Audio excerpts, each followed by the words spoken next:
And so, class of 2012, you got to remember that. Remember what people did here. And like that man who came all the way from Japan to Joplin, make sure in your own life that you pay it forward. Now, just as you've learned the goodness of people, you've also learned the power of community. And you've heard from some of the other speakers how powerful that is. And as you take on the roles of coworker and business owner, neighbor, citizen, you'll encounter all kinds of divisions between groups. Divisions of race and religion and ideology. You'll meet people who like to disagree just for the sake of being disagreeable. You'll meet people who prefer to play up their differences instead of focusing on what they have in common, where they can cooperate. But you're from Joplin, so you'll always know that it's always possible for a community to come together when it matters most. After all, a lot of you could have spent your senior year scattered throughout different schools, far from home. But Dr. Huff asked everybody to pitch in so that school started on time right here in Joplin. He understood the power of this community. And he understood the power of place. And so these teachers worked extra hours. Coaches put in extra time. That mall was turned into a classroom.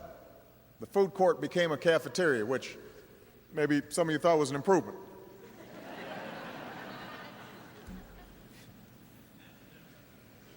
And yeah, the arrangements might have been a little noisy and a little improvised, but you hunkered down, you made it work together. You made it work together. That's the power of community. Together, you decided this city wasn't about to spend the next year arguing over every detail of the recovery effort. At the very first meeting, first town meeting, every citizen was handed a Post-it note and asked to write down their goals and their hopes for Joplin's future. And more than 1,000 notes covered an entire wall and became the blueprint that architects are following to this day. I'm thinking about trying this with Congress, giving some Post-it notes.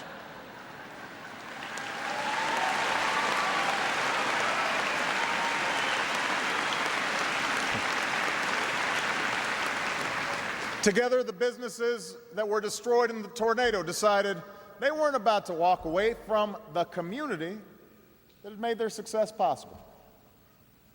Even if it would have been easier. Even if it would have been more profitable to go someplace else. And so today, more than half the stores that were damaged on the range line are up and running again. 11 more are planning to join them. And every time a company reopens its doors, people cheer the cutting of the ribbon that bears the town's new slogan, remember, rejoice, and rebuild. That's community. I've been told, class of 2012, that before the tornado, many of you couldn't wait to leave here once high school was finally over. So Student Council President Julia Lewis, where's Julie? She's out here somewhere.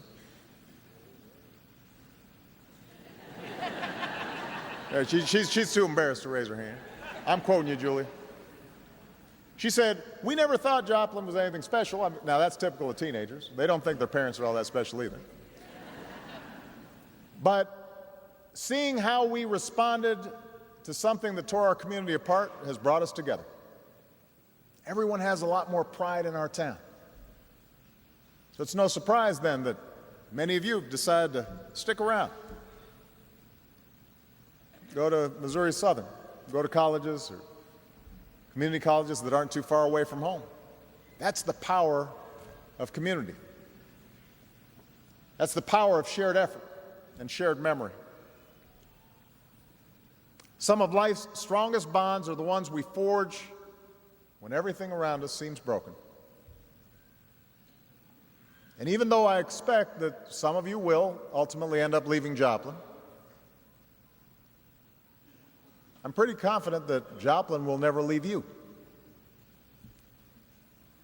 The people who went through this with you, the people who you once thought of as simply neighbors or acquaintances, classmates, the people in this auditorium tonight, your family now. They're your family.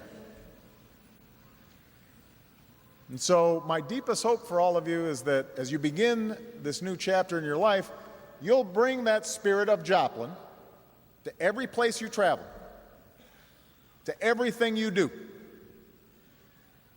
You can serve as a reminder that we're not meant to walk this road alone, that we're not expected to face down adversity by ourselves. We need God. We need each other. We are important to each other, and we're stronger together than we are on our own.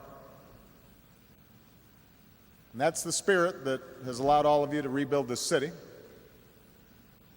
And that's the same spirit we need right now to help rebuild America.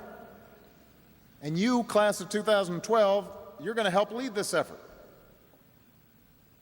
You're the ones who will help build an economy where every child can count on a good education.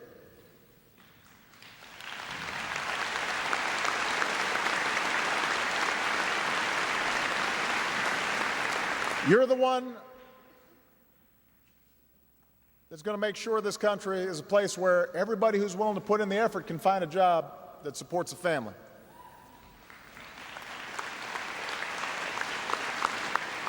You're the ones that'll make sure we're a country that controls our own energy future, where we lead the world in science and technology and innovation. America only succeeds when we all pitch in and pull together. And I'm counting on you to be leaders in that effort, because you're from Joplin, and you've already defied the odds. Now, there are a lot of stories here in Joplin of unthinkable courage and resilience over the last year, but still there's some that stand out, especially on this day. And by now, most of you know Joplin High senior Quentin Anderson. He's already looking embarrassed. Somebody's talking about him again.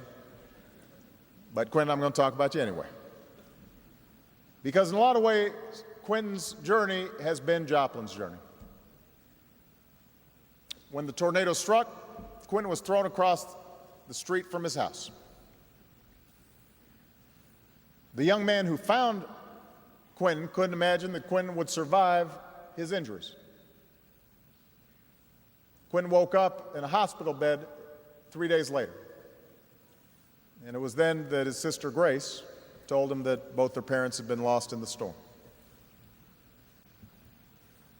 So Quentin went on to face over 5 weeks of treatment, including emergency surgery, but he left that hospital determined to carry on, to live his life, to be there for his sister.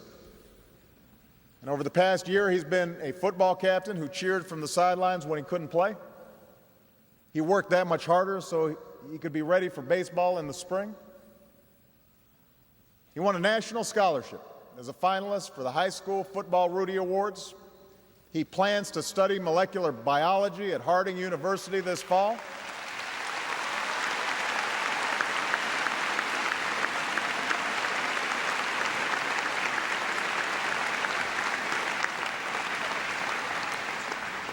Quentin has said that his motto in life is always take that extra step.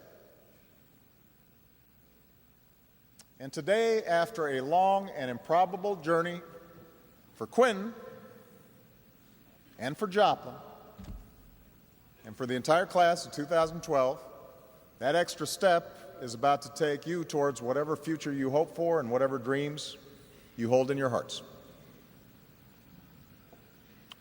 Yes, you will encounter obstacles along the way.